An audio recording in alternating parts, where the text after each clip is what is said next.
प्रेम से बोलो प्यारे धनंकार जी। ये परमात्मा की कृपा से हमारे भाग्य में आ रही है और सेवा कैसी भी हो वो छोटी नहीं होती, बस भाव मन के सेवा के हों।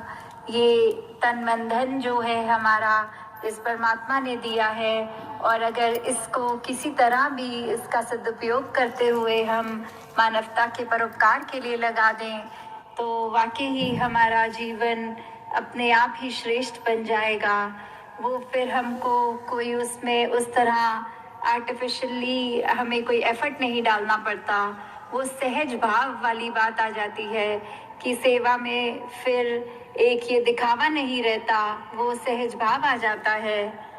मन में तो हमारे काफ़ी बार ऐसी अवस्थाएं आती रहती हैं कि कभी कोई अवस्था आ जाती है, कभी हम ठीक बैठे हैं अचानक से उदास हो गए, अचानक से फिर खुश हो गए, या कैसी भी मन की जब अवस्था हो उससे फिर विपरीत भावनाएं भी हमारे अंदर कभी आ जाती हैं। तो वो विपरीत भावना भी जब आ गई तो कैसे उस तरह वो बात हो कि अगर कोई नेगेटिव थॉट हमारे अंदर आ भी रहा है तो जैसे एक पाँव में कांटा लगने वाली बात होती है, वो कांटा हम नहीं चाहते कि ज़्यादा देर हमको चुभा रहे ताकि हमें तकलीफ बढ़े। हमारी कोशिश रहती है कि उसी समय वो कांटे को निकाल के दूर किया जाए। ऐसे ही जो कोई भी विपरीत सोच हमारे अंदर आ रही है, कोई बुरे ख्याल आ रहे हैं, तो उसको हमने अपने मन में ज़्यादा देर घर नहीं करने देना। साथ के साथ ही इस परमपिता परमात्मा, इस मालिक का, निरंकार का आसरा लेते हुए कि ये ख्याल भी जहाँ आ रहे हैं खुद को भी परेशानी दे रहे हैं, और जिसके लिए ये ख्याल आ रहे हैं वो अगर ख्याल कर्म में तब्दील हो जाएं तो उसको भी आगे नुकसान होगा। तो कैसे ये इससे पहले कि वो सोच व्यवहार में आ जाए उसको वहीं ख़त्म करने वाली बात है।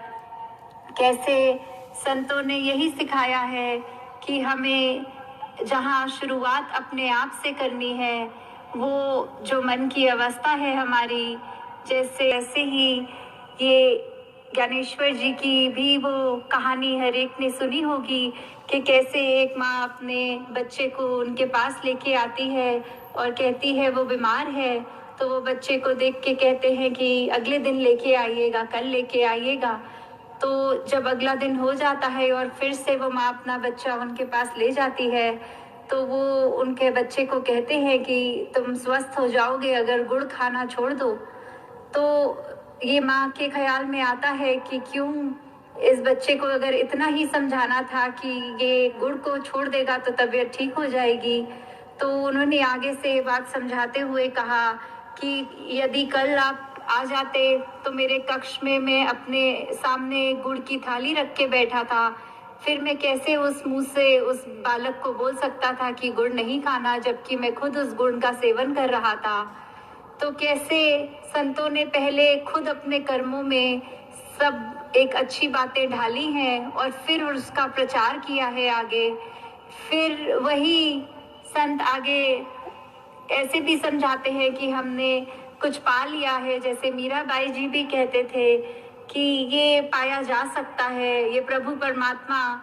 कैसे हम अगर एक एक चीज़ को संतों की ये बात समझ लें तो हमारे जीवन में वाकई ही फिर ये जो हालात जो भी हों ये उथल पुथल नहीं होती। शायद हमसे बुरा कोई नहीं होगा, इसलिए हमें अपने सुधार पे ही फोकस करना है और दूसरों की कमियां ना देखते हुए उनसे जितने भी अच्छे गुण लिए जाएं उसको ग्रहण कर लें।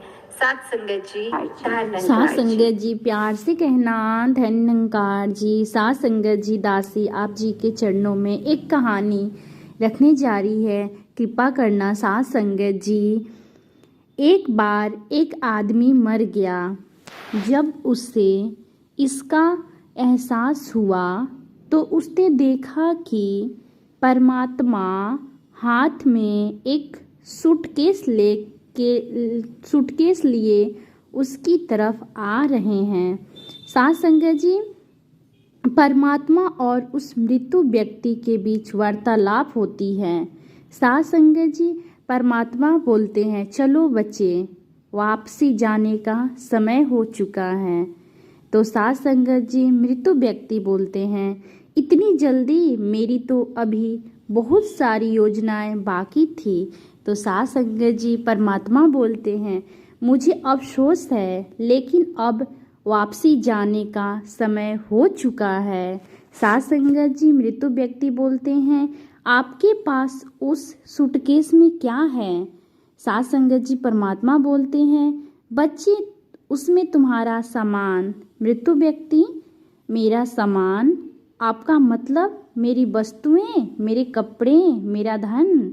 साथ संगत जी परमात्मा बोलते हैं, वो चीज़ें कभी भी तुम्हारी नहीं थी, बल्कि इस पृथ्वी लोक की थी। साथ संगत जी मृत्यु व्यक्ति बोलते हैं, तो क्या इसमें मेरी यादें हैं? परमात्मा बोले, नहीं, उनका संबंध तो समय से था।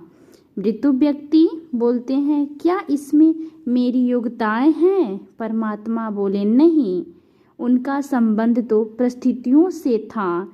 तो फिर मृत्यु व्यक्ति बोलते हैं, तब क्या मेरे दोस्त और मेरा परिवार?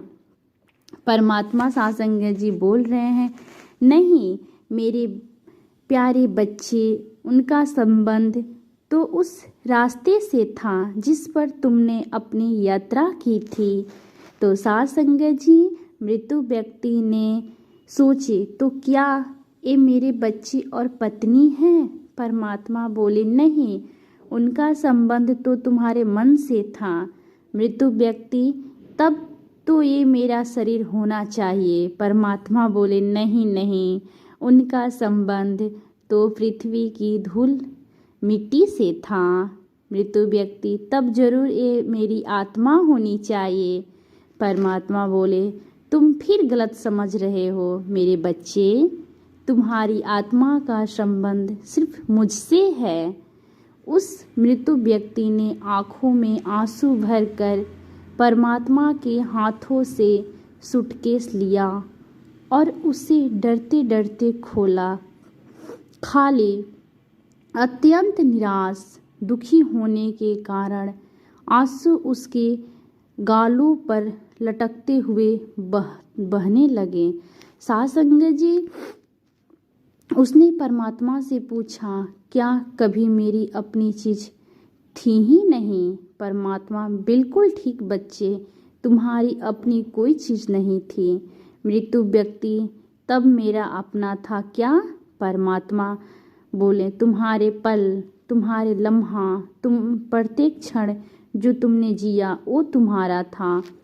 इसलिए हर पल अच्छा काम करो, अच्छा कर्म करो। साथ संगत जी हर क्षण अच्छा सोचो, हर लम्हा इस निरंकार का शुक्रिया अदा करो। जीवन सिर्फ एक पल है, इसे जियो, इसे प्रेम करो, इसका ही आनंद लो।